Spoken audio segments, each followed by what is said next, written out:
All right, folks, it is time for the big preview. Rams, Lions. I'm going to be breaking down both teams, both rosters, where they are, where they're going. Before I do, be sure to like, subscribe, and comment, and also follow me on all social media at JKBogan. Let's dive into it. So we're going to go from quarterback on both sides, running back on both sides, and so forth. That's how we're going to do it. Then I'm going to give you my thoughts and so forth. So I think I said so forth like 3 times. I think that's the most I've ever said in a video. Anyway, let's keep going. So let's start off with the most important thing. Who is going to play? As of right now, the Rams have an injury list. Currently, there are a bunch of guys questionable. Joe Noteboom, Jordan Fuller, Troy Reeder, Kevin Dotson, Tyler Higbee, Bobby Brown III. They're all questionable. Bobby Brown III has an illness. The others, I believe, are injuries. I do feel confident that all of them are going to play. This is the end of the season. This is the last game of the year if you don't win. So I do think everyone's going to play. But if there's a chance that any of those guys are out, that would impact the Rams significantly. However, we're going to go along the lines of assuming all of them do play, right? That's going to be how we do our preview here. On the Lions side, they will not have Khalifa Raymond, their wide receiver / kick returner and punt returner. They will not have, punt returner. They will not have James Houston. He played the first 2 games and missed the rest of the season. They won't have him, the last year's breakout pass rusher. They won't have James Mitchell, their talented tight end, who would have been probably the starter potentially if Sam Laporta doesn't go. And they won't have starting cornerback Jerry Jacobs yet again. So Kendall Vildor will once again be starting alongside Cameron Sutton. And Sam Laporta is questionable, and I would have to imagine full participant in practice. He's going to play. This game means too much. I think it's dumb. I think you got to worry about his long-term health. I mean, I'm sure Tyler Higbee would have loved to play in the Super Bowl, but it's a long-term health thing, and I just hope he stays healthy. That's all I'm going to say. So let's move on to the quarterbacks here. I've talked a lot about Jared Goff on this channel. Was the last video I put out comparing Jared Goff and when he was with the Rams as opposed to now.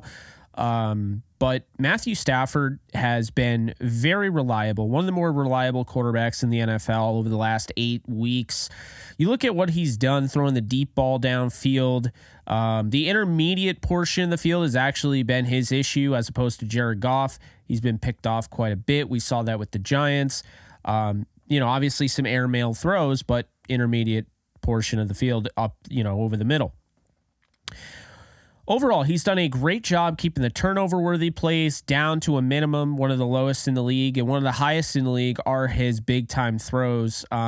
He's one of the best quarterbacks in all of football regardless, but he's also one of the best quarterbacks that you could have right now going into the playoffs. Was absolutely outstanding the last time he was in the playoffs with the Rams. I think his playoff record always held back just truly what the actual story was, and the fact is, he was really good in the playoffs. He had a game where he scored 4 total touchdowns for the Lions in the playoffs against the Saints, and they lost because the Saints gave up like over 40-something points to the Saints. So this is somebody that knows what it takes to win. He's already won a Super Bowl, and he's somebody that knows how to operate when things are at their worst.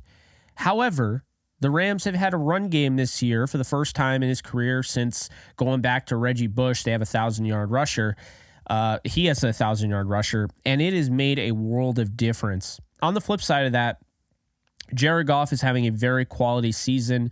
Stafford, 24 touchdowns, 11 interceptions, almost 4,000 yards. Goff had over 4,500 yards. He had 30 touchdowns, 12 interceptions. Look, the strengths of this guy, we already know. He needs clean pocket. You keep him clean. He's as good as Joe Montana. Play action. You get the play action game going with the way you're running the ball. He's going to be pretty unbeatable. In addition to that, throwing over the middle. This is somebody very strong at that. 56% of his career throws, including postseason, have been over the middle in some capacity, whether it's short, long, or intermediate. And speaking of intermediate, The intermediate middle is absolutely one of his strengths. Goff has been just really accurate this season. He's one of the more accurate quarterbacks in the league in terms of on-target percentage for, Pro Football Reference. But, he has the third most yards over the last half of the year and the third most touchdown passes as well. Goff, when given a clean pocket, he has 24 touchdowns, 3 interceptions.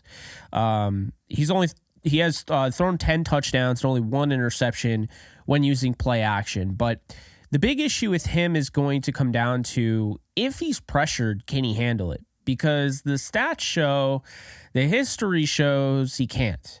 When he's pressured, first off, he doesn't have great mobility. That is definitely a weakness of his. Throwing outside the numbers, weakness of his. Deep throws have been a little bit of a weakness. It's just not talked about nearly enough.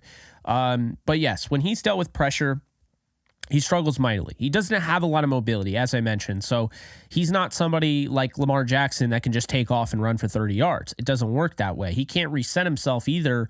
So because he's not that athletic where he can just go off, to the outside and then make a play. So he struggles with that. He has 6 touchdowns and 9 interceptions this year while under pressure. And he's limited again, just by that athletic profile. I look in this game, especially with Goff, I look at a guy like Byron Young, who we'll get to, as somebody that can chase him down on the outside should he try to run out of the pocket. Very, very, very athletic outside linebacker, so keep an eye on him. I think both quarterbacks could be in for a really good game. Everyone's saying shootout. I don't know if that's going to necessarily be the case, but I think it'll be somewhat close to a shootout. I think it's going to be somewhat back and forth, but we'll get into that. Running backs now. Okay, we'll start with the Lions here. Bevy of running backs. You just don't have very often a team that has almost 2 1,000-yard rushers, but the Lions do. David Montgomery, 1,015 rushing yards, 13 touchdowns, a 4.5 yards per carry average. When you watch him, his strengths that stand out on film: power runner, yards after contact are big for him. And, this is somebody that's going to be used in the short yardage game. I think he's just got really good contact balance. That's really what it comes down to. Hangs on to the football. However, he is such a liability in pass protection, and he's not a huge part of the receiving game. So when he's in, it kind of goes back to earlier, if you've watched my coverage of the season, week 1, how I said Cam Akers basically gives a tell to the defense when the Rams are running the football. When David Montgomery is in, they're likely running the football, especially short yardage. He's a chain mover, though. He's a goal line back. He has a nose for the end zone. Let's not mistake it. He might not be perfect, but he's very reliable, and he's a better version of what Jamal Williams was last year. Moving on, we have Jahmyr Gibbs. Now, Gibbs is the best back in that room, but he is absolutely terrible. Maybe the worst pass protector in the league, and I'm a fan of his, but maybe the worst pass protector in the league this year. And he struggles to run up the middle. However, the strengths are there. You talk about a guy who is going to be one of the fastest players on the field on Sunday. He's got that breakaway speed. We saw it at Alabama. I said it immediately. The acceleration, 0 to 60. It's such a problem for defenses, and he's just gotten better as the year has gone on. His yards after contact are actually higher than David Montgomery. So while Montgomery is built more to be the powerful runner that he is, I do feel like the yards after contact and Jahmyr Gibbs' ability to run through tackles is very underrated. So I wanted to point that out. This is a guy, he had 10 rushing touchdowns. He had, 316 receiving yards, 5.2 yards per carry, can be utilized all over the field as a gadget guy, as a true, north and south runner. For me, when I watch him, and especially when you have an offensive coordinator and Ben Johnson that's as creative as he is, he can be utilized all over the field. So you always have to be cognizant of where he is at all times. And, just looking at his yards after contact, but also the fact that he can line up at wide receiver, he can line up, at running back, he can motion. He's just such a problem. And so the Rams are going to have to be aware of where he is at all times on the field. Now we move over to a guy who is going to have the Lions aware of where he is at all times on the field. Number 23, Kyren Williams. He had 1,000 plus yards this year, 1,100 yards from running the football, 12 rushing touchdowns, including 3 receiving touchdowns and a 5 yards per carry average. One of the best running backs in the game already.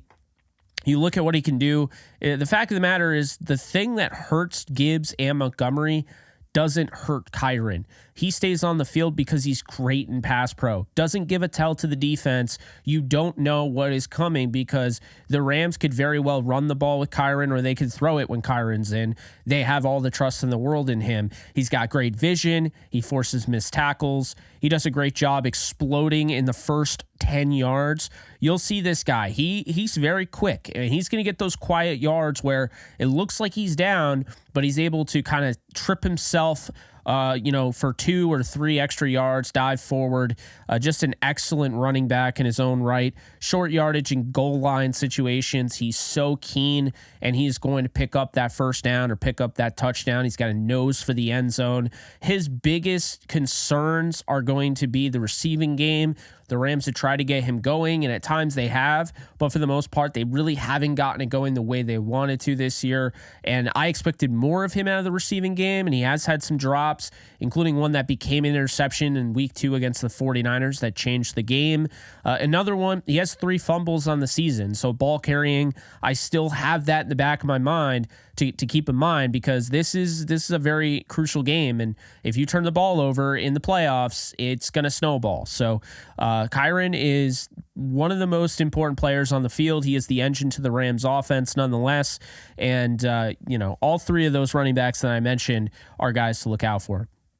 Moving on to the receivers, we'll keep with the Rams here. Puka Nacua, I shouldn't have to tell you guys too much about him. Just a spectacular catching wide receiver, yards after the catch guru there, chain mover. He's got breakaway speed, which I didn't know he had until the huge touchdown he had against the Commanders.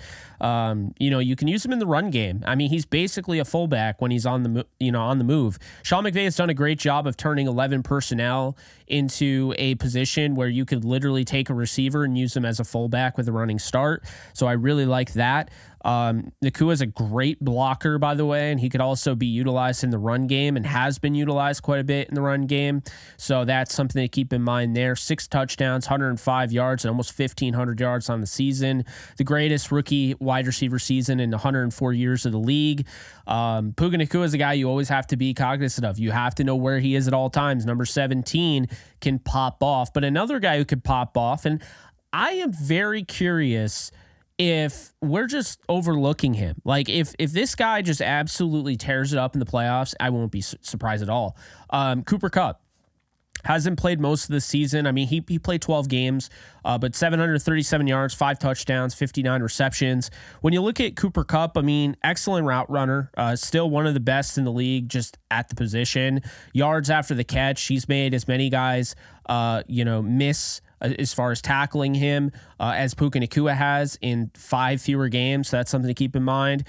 He is also a chain mover. This guy that finds a soft spot in the zone, he is going to have no issue doing that. He's always going to keep his legs churning. He's got the playoff experience, which is a strength that I look at. That is a legitimate strength here, going back to as well as Matthew Stafford.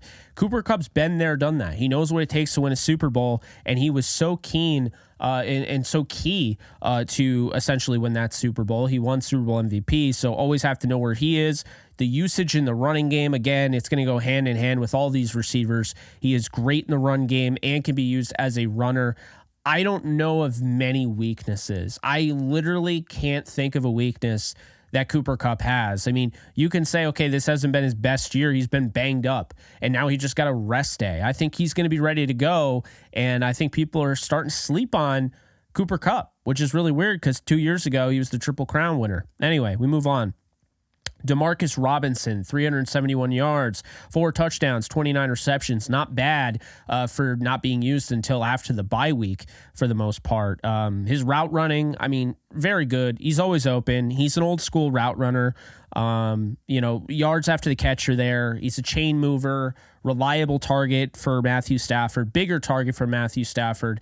The usage in the run game as well, great blocker. And this is a guy that has only missed one contested catch this year. He's 6 for 7 in those opportunities. He's a jump ball receiver, can be utilized in the red zone. I really like the way Demarcus Robinson is playing going into this playoff game. And then ball carrying, I think, is really the only weakness because he had the fumble, of course, against the Giants. You just have to, he had 2 technically. You just have to be better than that. Over the middle of the field, you have to be aware there are going to be guys trying to punch the ball out. There can be no unnecessary turnovers in this one. You cannot put the ball on the ground in this game. Simple as that. Another wide receiver here that we're going to highlight is Tutu Atwell of the Rams. Atwell has kind of fallen out of favor, I guess. I don't even want to say that, but he's been phased out, essentially. 483 yards, 3 touchdowns, 39 receptions, and a game-winning 2-point conversion reception last week. Here's the thing. Atwell had 1,000 yards to kick off his season, and a lot of people, including myself, thought he was going to go off on a tear. The problem is Puka Nacua also had over 100 yards, and he went on a tear. And then when Cooper Kupp came back, integrating Cooper Kupp in made Tutu Atwell essentially a clear out guy and just a decoy and not somebody that they were really going to utilize the way that they should have. So this guy's great route runner, really, really elite deep threat. This is somebody that is going to generate pass interference calls, or he's going to go up and make the play. Game-breaking speed, contested catch, which is bizarre at 5'9", but he does a great job of going up and high-pointing the football and coming down with it through contact. Chain mover, reliable, usage in the run game as a blocker. Surprisingly, really good blocker. You should watch that run that the run that Kyron had, the touchdown run, 30-yarder against the Giants. He had a great seal-off block that capped that thing off. But and as a runner, like he could be used as as a gadget guy as well. My issue is he's been phased out of the offense. So the question is, what does that mean? What does that mean for his rhythm? Is he being saved for the playoffs? I don't know. I guess we'll find out. Another thing is he's not great at forcing missed tackles, guys. He doesn't break tackles, which I get. It's just his stature and everything. And he's a smaller target for Stafford. So Demarcus Robinson and Tutu Atwell, the difference between the two, you have to be more pinpoint when you're throwing to Atwell as opposed to Demarcus Robinson. So there you have it. On the other side there with the Lions, they're not going to have and I think this is a very underrated loss. Jared Goff's passer rating is higher than any receiver targeting with Khalif Raymond. So this is a huge loss for the Lions that I don't know is going to get talked about because Sam Laporta kind of overshadowed it. But Amon-Ra St. Brown is still him, so to speak. 1,500 yards, 10 touchdowns, 119 receptions. What does he bring to the table? He's a great route runner, right? Great route runner, yards after the catch guy, slot receiver, chain mover. My issue with him, contested catches at times. He doesn't always win those. Blocker, he's all right. I'd say solid, but still kind of a weakness for him. I would say also the Rams blocking wide receivers, the wide receivers blocking are great. They're all, all 4 of those guys that I listed are among the top 15, top 10 in the league. The Lions, not so much. But anyway, Amon-Ra St. Brown, the speed is not game-breaking. It's very good, and he can take it the distance, but it's not game-breaking. It's not like another guy that we'll talk about in a little bit, Jamison Williams. We move on here. Josh Reynolds, 608 yards, former Ram, 5 touchdowns, 40 receptions. This guy is an intermediate yards merchant. I don't mean that in a bad way. I think he's just perfect for Jared Goff. Goff was throwing over the middle, intermediate level of the field, and he's just always in the right place. Yards after the catch, big thing here for him. He gets a ton of yards after the catch. He's a really good contested catcher as well. And he plays on the boundary, which also helps. His drops are a problem, and I would say his lack of separation is a little bit of a problem. Although against the Rams, that might not be super bad. considering they're not going to play like right up in his grill. Moving on, wide receiver Jameson Williams, who I think is the wild card here, because Jameson Williams, we could talk about Tutu Atwell doing this. Jameson Williams is a first-round wide receiver that has the ability to absolutely take over a game. Once he figures it out in the NFL, he could be a superstar. Like, genuinely speaking, he's got elite traits, elite potential. He missed a bunch of games because of the suspension due to gambling. He's got 354 yards, 2 touchdowns, and 24 receptions on the year. He's going to be the fastest guy on the field. Bottom line, that's what he is. Going to be the fastest guy on the field on Sunday. He's actually pretty solid in contested catching.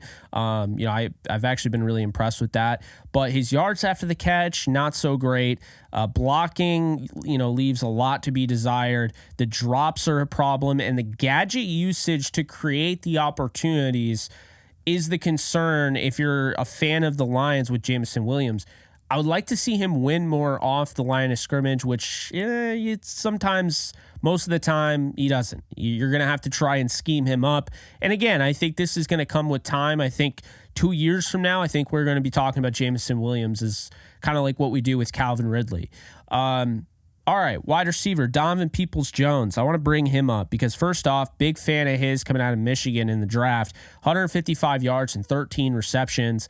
He's very fast, okay? And when I talked about they're going to miss Khalif Raymond, especially as a returner, Donovan Peoples-Jones is going to be the punt returner that takes over for Khalif Raymond. Okay, 100%, that's how I feel. I think he's going to take over for Raymond. They brought him over via trade, very quiet trade from the Browns. Had over 800 yards receiving last year. I just think this guy, high pointing the football, going up, solid route runner in his own right.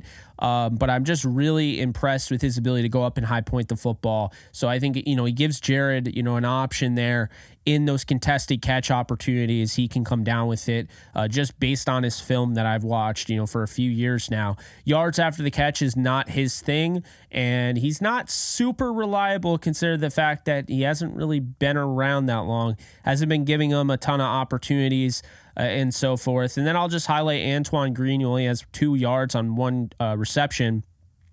Hasn't played since week 7, so I don't know if you'll expect him this time around. With Khalif Raymond out, you could see him, but I don't see it. So I'm going to list his name here, but I also just would like to point that out. Anyway, we move on to Sam Laporta, tight end for the Lions here.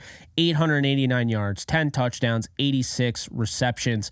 Great rookie year, one of the better rookie years for a tight end that we've seen.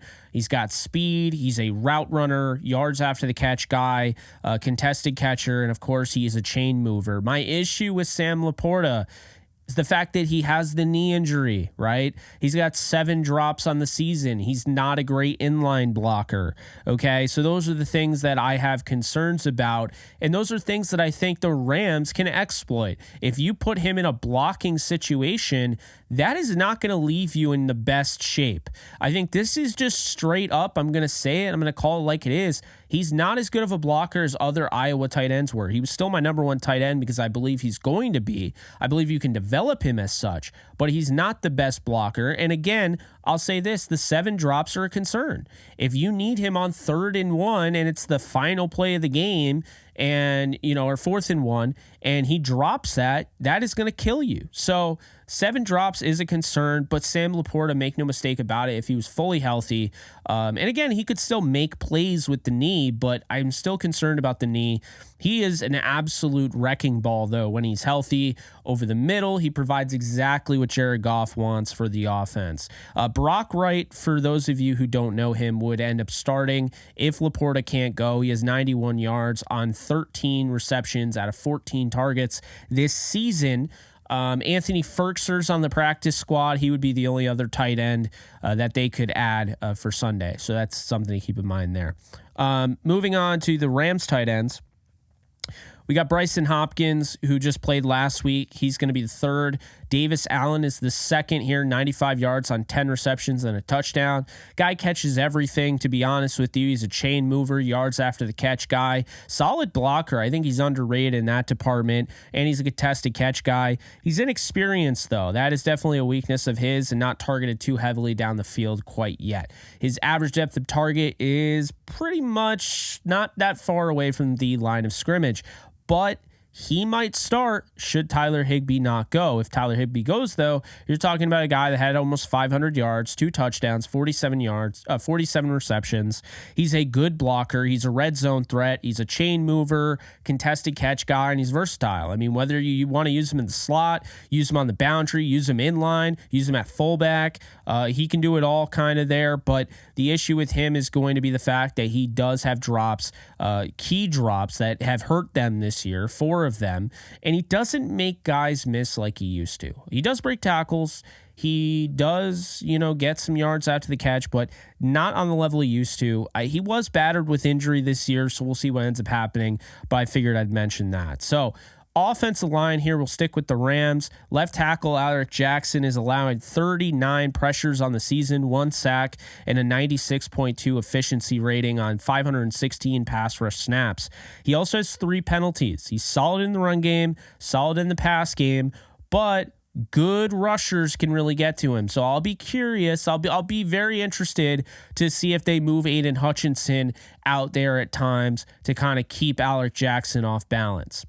Left guard Steve Avila has allowed 32 pressures this year, 2 sacks, 97.3 efficiency rating, and a 685 pass rushing snaps and 2 penalties.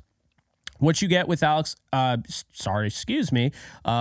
Steve Avila. What you get with Steve Avila is he's stout in the run game, and he's an above average pass protector. I think as the time goes on with him, he's going to be a special one. We've already seen bits and pieces of that, but that's what you get with him. Coleman Shelton at center, 34 pressures allowed, 2 sacks, a 97.1 efficiency rating on 671 pass rushing snaps, 6 penalties. Here's the deal with Coleman Shelton. He's a good run blocker. He really is.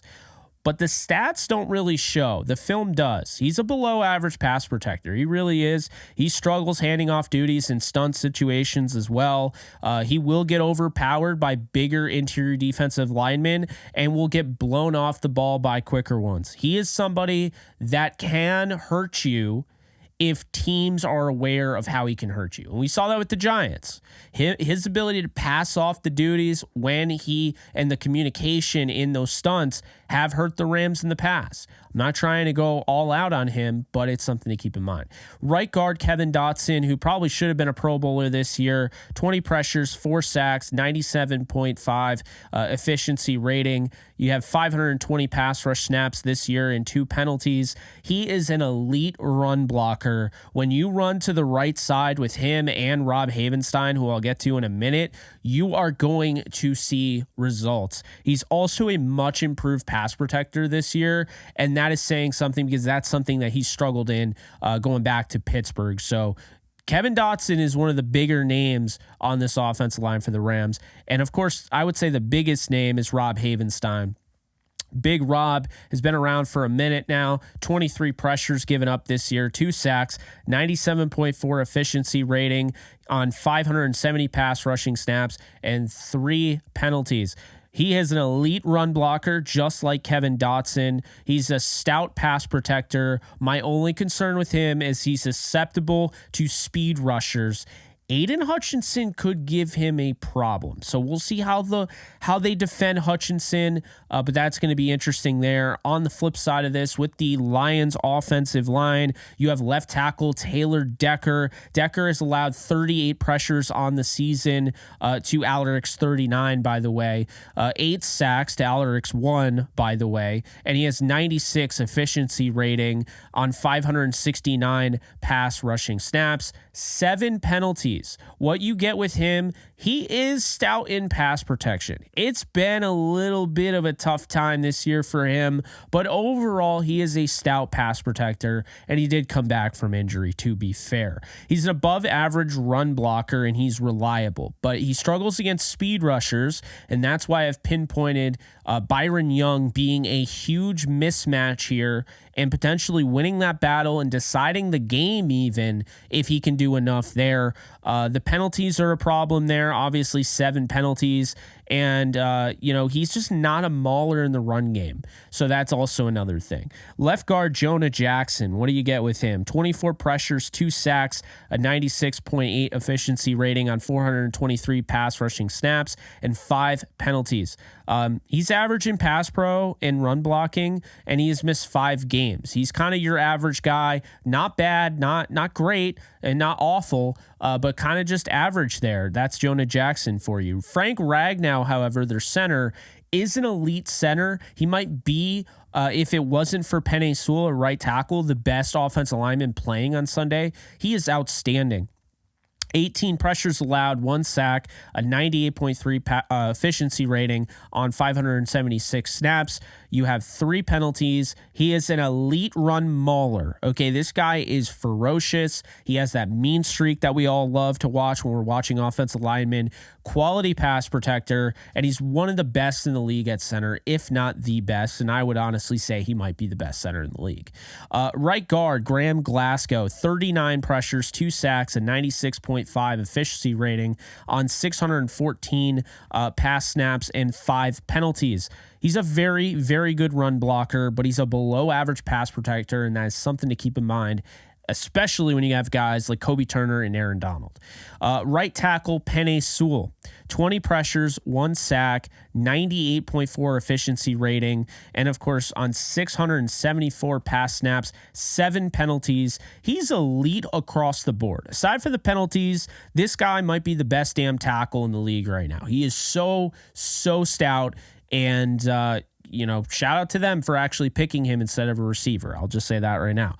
Not hating on Jamar Chase, but Penei Sewell, you just don't get many guys like that in the draft that come out. Worth mentioning, Dan Skipper, okay, their guard tackle, he will line up on occasion as an extra offensive line guy in their, 6 offensive line sets. He's done it 48 times this season. Obviously, he did it on the controversial play against the Cowboys. So just be aware of that. I'm sure the Rams will.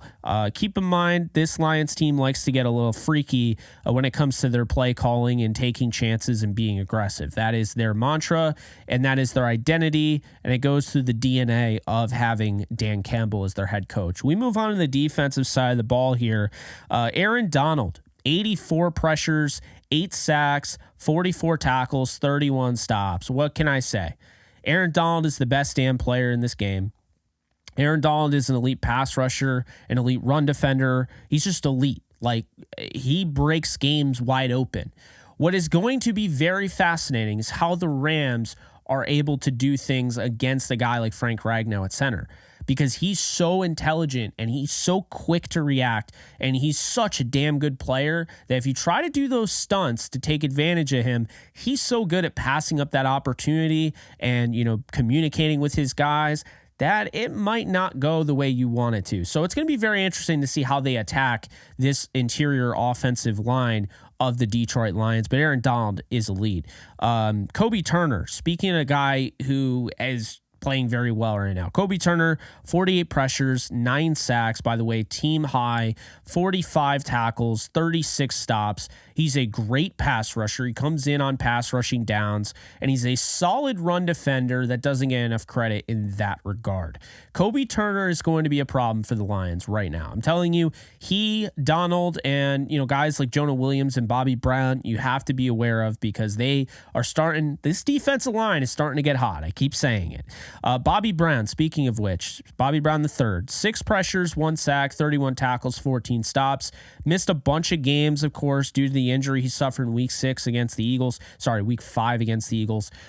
Great run defender, underrated pass rusher, comes in on rundowns. He is going to be so key and critical. I highlighted him earlier in the week. They're going to need him against this run game, because if they can't stop this run like they've been doing week in and week out, this game's going to get really interesting really fast. Jonah Williams, 17 pressures, 2 sacks, 49 tackles, 25 stops. Underrated pass rushers, got 17 pressures and isn't really a starter, right? Good run defender and just a really good overall player you need to know if you're a Lions fan watching this.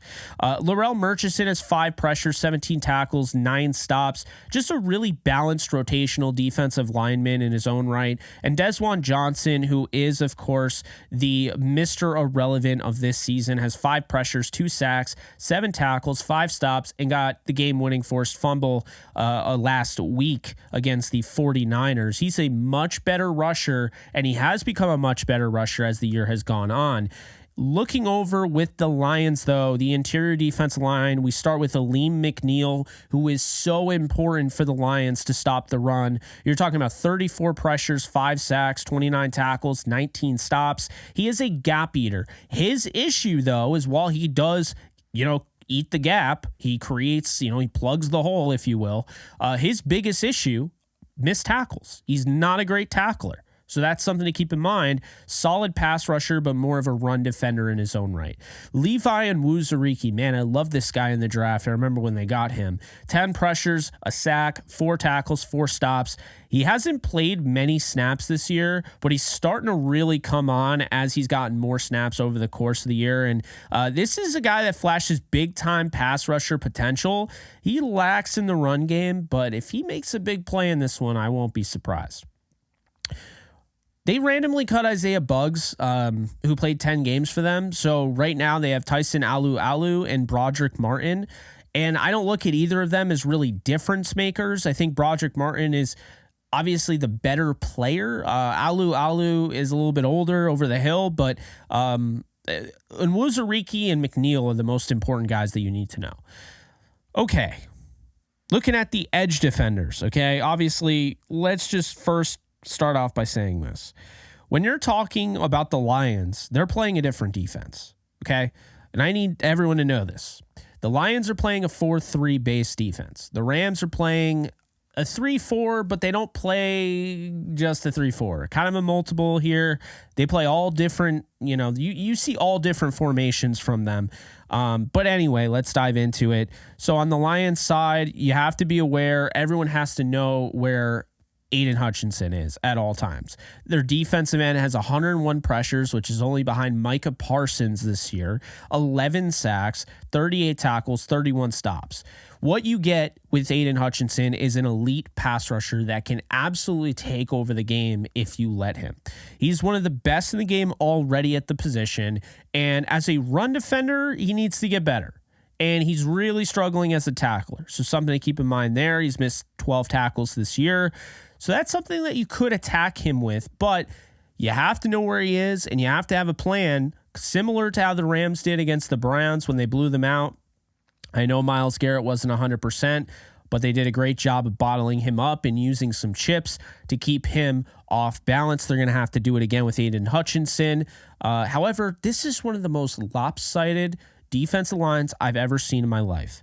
Aiden Hutchinson has 101 pressures, and the next guy is Aleem McNeil with 34. And after that is fellow defensive end John Kaminsky, who I interviewed at the Senior Bowl about 4 years ago, I believe. But John, probably more than that. John Kaminsky, 29 pressures, 2 sacks, 33 tackles, 18 stops. An average pass rusher, but a good run defender. So that's important. And obviously, the Lions have done a nice job of stopping running backs. They'll want to try and do something that not a lot of teams have been able to do as of late in stopping Kyren Williams from being their first 100-yard rusher given up this season. Okay, defensive end Romeo Okwara, 16 pressures, 2 sacks, 8 tackles, 6 stops. Good run defender and pass rusher. Just one of those veteran guys that you can rely on in a game-to-game basis. He can make a play or two that really matters, so keep an eye out for him. As well as the young defensive end Josh Paschal. Very intriguing player out of Kentucky, a former second-round pick. 13 pressures, a sack, 25 tackles, 13 stops. He's just getting better and better, it seems like, as a pass rusher. Really impressed with his tape, and he's a solid run defender in his own right, so somebody to keep an eye on. And then last one here, the other Okora brother, Julian Okora. 9 pressures, 2 sacks, 4 tackles, and 4 stops. He is a situational pass rusher that you can expect to play 7 to 15 snaps a game. And these are the type of guys you have to be aware of, come postseason, right? You always have to know where somebody like that is. So keep that in mind there. On the Rams side of things, their outside linebacker, Byron Young, leads the team, at least on the outside linebacker department, in pressures with 50. He has 8 sacks, 53 tackles, and 31 stops. The thing that I love about Byron Young in this game is he doesn't have much of a pass rush plan, still really relying on his speed. This might be the game where you can win against Taylor Decker in that speed. He's a speed rusher. He's much better as a rusher than a run defender, which is something that is a little concerning. 13 missed tackles to be exact, but hey, Aiden Hutchinson, he has 12 missed tackles on the other side, and he's not really great in coverage, although the Rams have been using him there quite often as of late. So that's something to keep in mind. Then they have Michael Hoyt. The Rams do 39 pressures, 6 sacks, 66 tackles, 28 stops. Michael Hoyt, his first half of the season and his second half are just night and day. He is so much better in the second half of the season. I've been really impressed with Michael Hoyt and what he's done as of late. But he does have 12 missed tackles. To be fair, needs to be better in that regard. But, he's been used in coverage a little bit less than he was earlier in the year, although still about as pretty much more than anybody except for, Van Ginkel over with Miami. But he's a solid player. And I think he's starting to play his best football, obviously at the best time to play your best football. So that's what I'll say about Michael Hoyt. Worth mentioning, you're going to potentially see Nick Hampton, the rookie, or, rookie O'Shawn Mathis or last year's UDFA Keir Thomas this weekend. I think they're going to have those guys in the rotation, so keep an eye out for them. Then we move on to the linebackers. Ernest Jones has such an important role in this one, okay? He's got 33 pressures on the season. He's the best blitzing inside linebacker in football. 5 sacks, 136 tackles, and 47 stops. We're talking about an elite run defender. We're talking about elite blitzing inside backer. He's not the best in coverage, but overall a very good tackler, and he's a leader in the middle. He is so important to this team.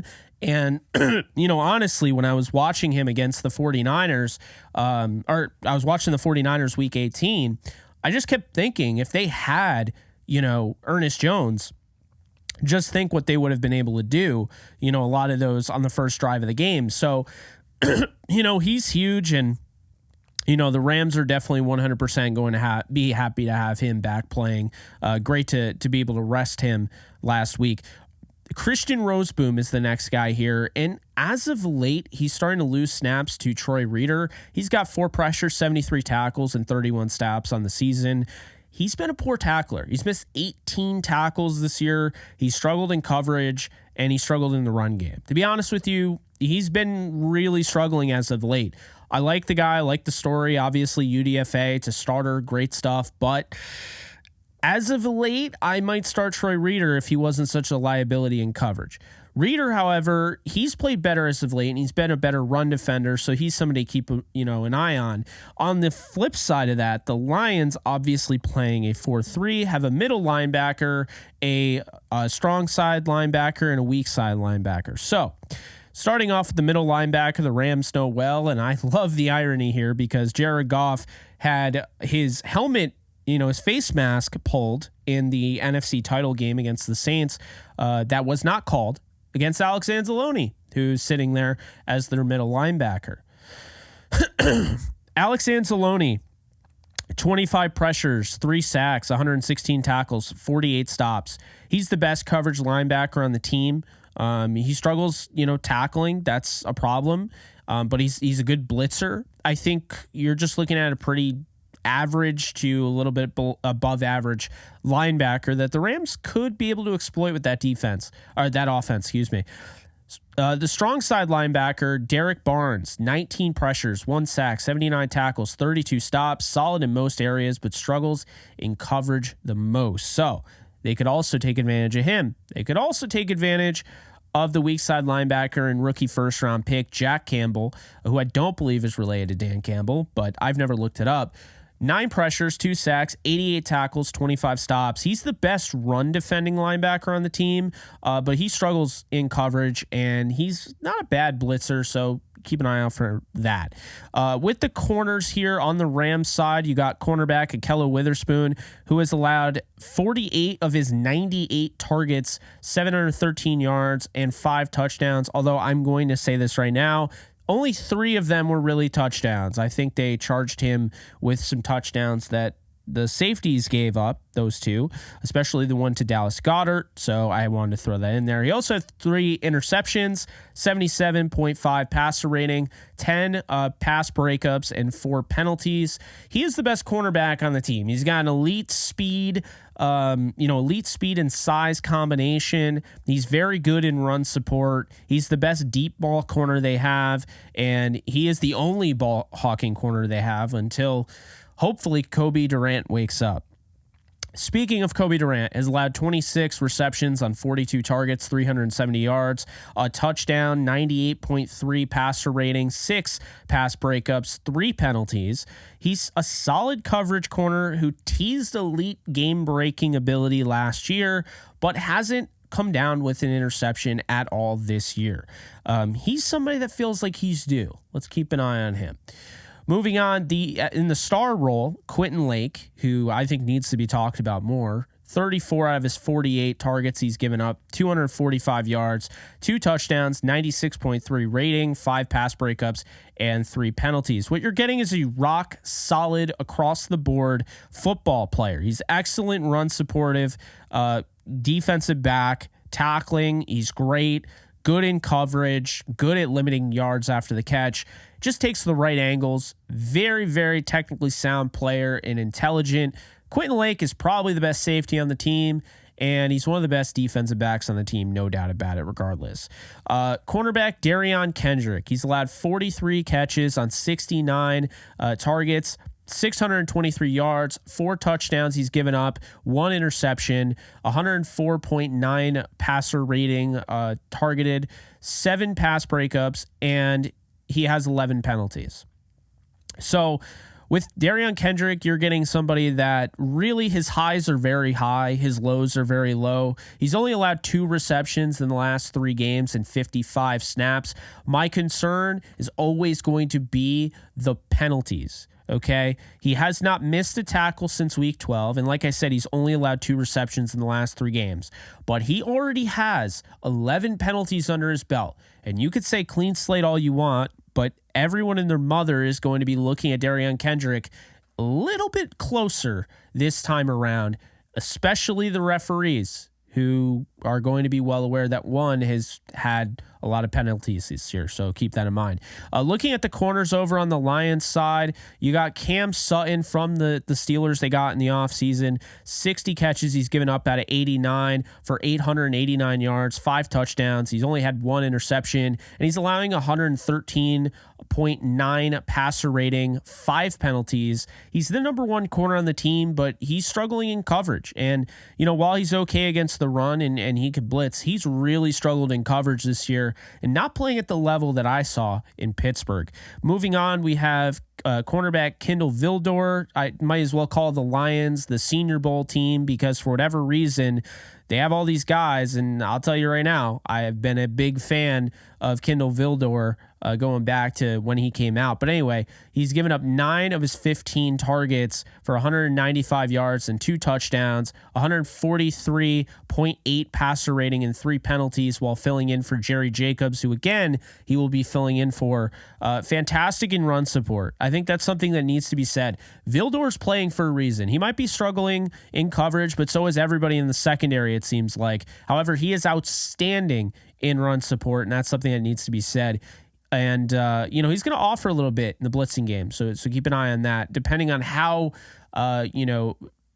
aggressive the Lions want to be on defense this time around. Nickel Brian Branch, 42 of 67 targets he's allowed for 424 yards, 5 touchdowns, and 3 interceptions. He has an 86.9 passer rating and 6 penalties he's given up this year. He's the best cover corner they have. It's not really remotely close, but he plays predominantly in the slot or the box. So that's something to be said there. He's a fantastic run supportive defensive back. He can blitz and he can be a game breaker, making the big play when you need it. So keep an eye on him because he's made some big plays. He made a huge play in the Kansas City Chiefs opening night game. So keep an eye on him, as well as Kirby Joseph, the safety. He's allowed 30 catches on 52 targets, 446 yards, no touchdowns, 4 interceptions, 53.8 passer rating when targeted, 2 penalties. What you get is somebody that's a solid coverage safety, very good in run support. He is missing tackles. He's missed 14 this year, but man, oh man, is he opportunistic and game-breaking as a ball hawk safety. So keep an eye on Kirby Joseph, who they got out of Illinois in the draft. He is somebody to always be aware of where he is because he can be a problem. As well as former Syracuse Orange corner, now moved to safety, Afadu Melifonwu, who you guys know, if you've been following the channel long enough, I wanted the Rams to draft. He's allowed 28 of his 37 targets for 114 yards, 2 touchdowns, 2 interceptions, 70.8 passer rating, 1 penalty. This is an elite blitzing safety. He has 3 sacks this year. He's becoming a star right before our eyes, and he's very good in coverage, solid in run support. He's struggling with tackling a little bit, though. And this is a theme here. A lot of these guys are struggling to tackle, so that's something that could be a storyline going into the game. And, of course, last but not least, the safety, Chauncey Gardner-Johnson. When you look at what he can do, he's only allowed, he's only played a few games because he came back from injury. 4 of 6 he's allowed for 46 yards. He has an interception, 2 pass breakups, a 50 rating when targeted, and a penalty. This is a guy that missed almost the whole year. He's an elite ball hawking guy, good in coverage, can blitz if need be, but he is not a good tackler. He's very bad at 55 career missed tackles going back to 2019. So that's something to keep in mind there. On the Rams side, you got Jordan Fuller, who's allowed 25 of his 44 targets for 334 yards, 3 touchdowns, 3 interceptions, and 75.4 passer rating. He has 5 pass breakups and a penalty. Here's the deal with Fuller. He's disciplined. He doesn't really get penalized very often. He's very good in run support. And I got to say, when watching him in coverage this year, he's flashed elite level ability to cover. However, he will get burned. He'll give up a lot of yards after the catch. And one thing that can be sure, though, if you throw the ball near him, he's going to come down with it. He's got some ball hawking ability. That's Jordan Fuller. John Johnson, 14 of 27, 129 yards, a touchdown, 2 interceptions, 46.7 passer rating when targeted, 3 PBUs, and 0 penalties. He's a sound tackler. He's solid in coverage. Ball hawking ability is there. He's just not really elite in any category. He's solid across the board, and he's not the same safety he once was with the Rams. I'll say that, but he's having a solid year, and he deserves credit in that regard. And he has taken over the starting job from Russ Yeast, to be fair. Russ Yeast, 25 of 35 allowed for 378 yards, touchdown, 116.1 passer rating, 4 PBUs, 3 penalties. This is a guy who's very fast. He struggles in coverage, hard hitting, struggles to be consistent in tackling, and he's solid in run support. So that is Russ Yeast. And now that we've gotten to the special teams unit, Michael Badgley and Brett Maher both are 13 of 15 extra points.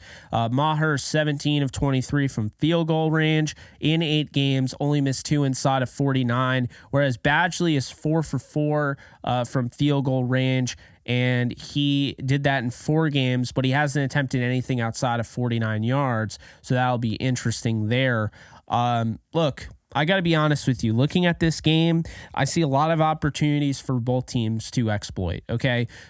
When you look at the Rams, They can go, they can pressure. First off, I really, really, really like Byron Young versus Taylor Decker. I love that matchup. I think that's going to be very important. I also think the interior, when you have guys like Frank Ragnow and you have guys like Glasgow and, of course, Jonah Jackson, however that ends up working out, they're going to have to be able to stop Kobe Turner and Aaron Donald. They're going to they're going to have to win those matchups. They're going to have to protect Jared Goff. On the right side with Penei Sewell, I think he's going to do a pretty damn good job of slowing down, Michael Hoyt. So the question is, if that happens and the pressure's not getting to Goff, you have to try something. So are we going to see Raheem Morris get creative with the blitzing? Or are we going to see maybe some disguised safety blitzes, things like that? Who knows? But I will say this. I think there's definitely an opportunity for both sides to take advantage of that. Definitely with these corners.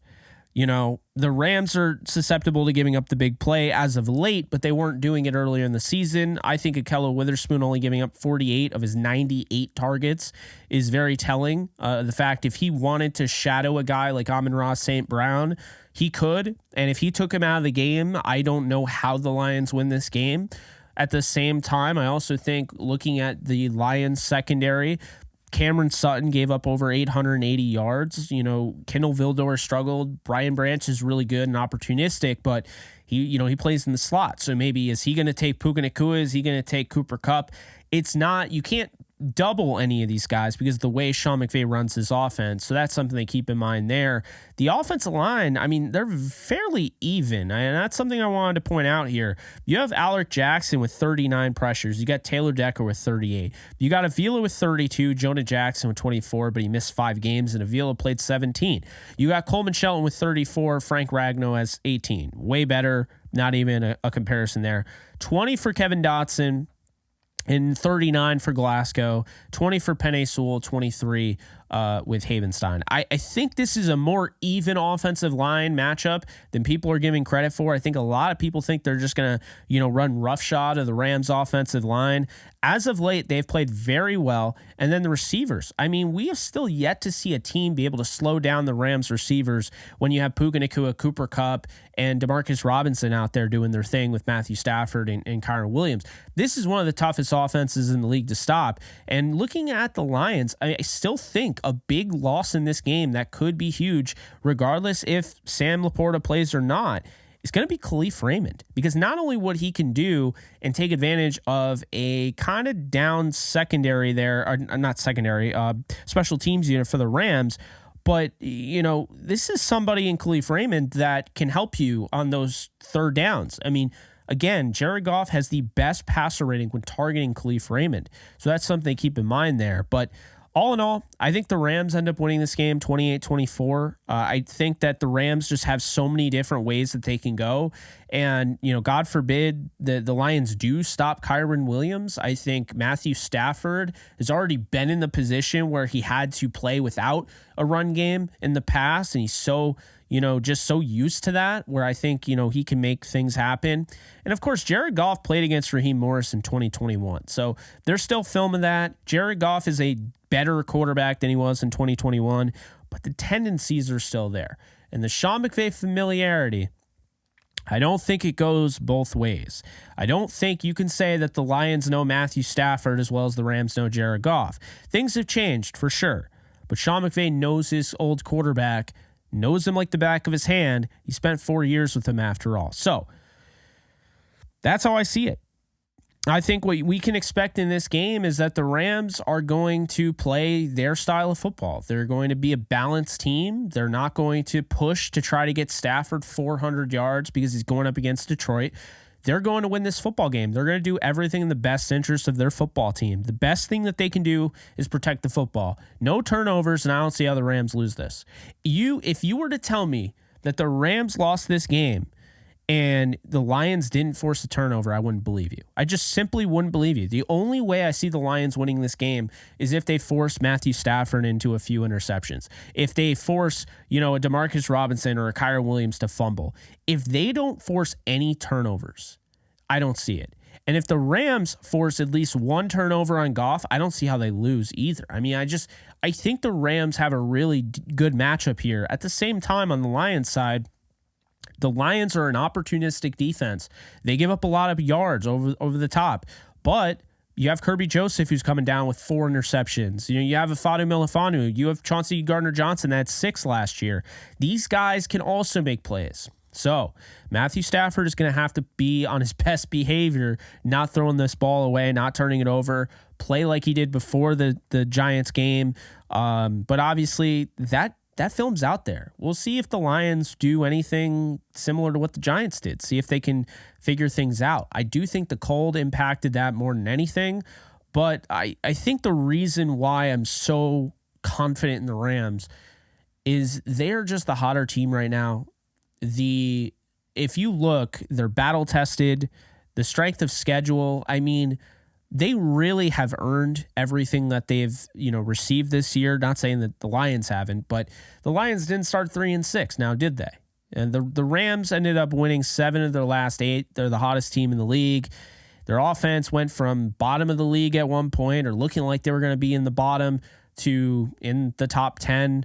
I just think right now, the way Stafford is playing, if you take away the Giants game, the way Kyren Williams is playing, he had 3 touchdowns the last time he suited up, getting those guys rest when the Lions were playing, that is something that is very intriguing. That's something that we'll find out. Did it make a big deal? Yes or no? We'll find out. But 28-24, I have the Rams advancing, and I have them playing the winner of Tampa Bay and Philadelphia, because I also think that the Packers are going to beat the Dallas Cowboys on Sunday. So appreciate you guys tuning in. Let me know what you guys think. I know it's a long one. I wanted this to be a complete breakdown, sparing no expense. I really just, all of my notes, my research and everything, I just wanted to make sure I got the best damn preview out there for you guys. Normally don't do previews like this, and I definitely could have put more stuff out there, but I wanted everything to be out there in the open. So hope you guys enjoyed. Share with a friend, share with a Lions fan, share with a Rams fan. I don't care. I'm going to be fair. I think the Lions are a really good football team, and if they win, I'll give them the respect. If they win, I'm not going to be upset about it. I mean, I'll be upset the Rams lost, but I'm not going to hate on the Lions. I have a lot of respect for both teams, and that's what I'll say about that. So be sure to like, subscribe, and comment. Share with somebody. And be sure to follow me at JK Bogan on all of social media. I'll see you guys soon. Later, folks. Start playing Pick'em or Weekly Fantasy for any sport today, Jake. Users will receive a 100% deposit match up to $100 if they use promo code OTE at sign up. Start playing Pick'em and Weekly Fantasy Football today with Underdog Fantasy. Do you love talking about the Rams, the NFL, or just want to be a part of a community? Join my free Discord server today. We're over 800 members. We got 24/7 live chat, a level 3 boosted server, the ability to call into JE Live, playing online games with us on Kick streams, toggleable alerts for when I go live on YouTube or Kick so you don't miss a live stream, and exclusive giveaways. Click the link in the description, the comments section, or the link that comes up in the video to learn more and join today.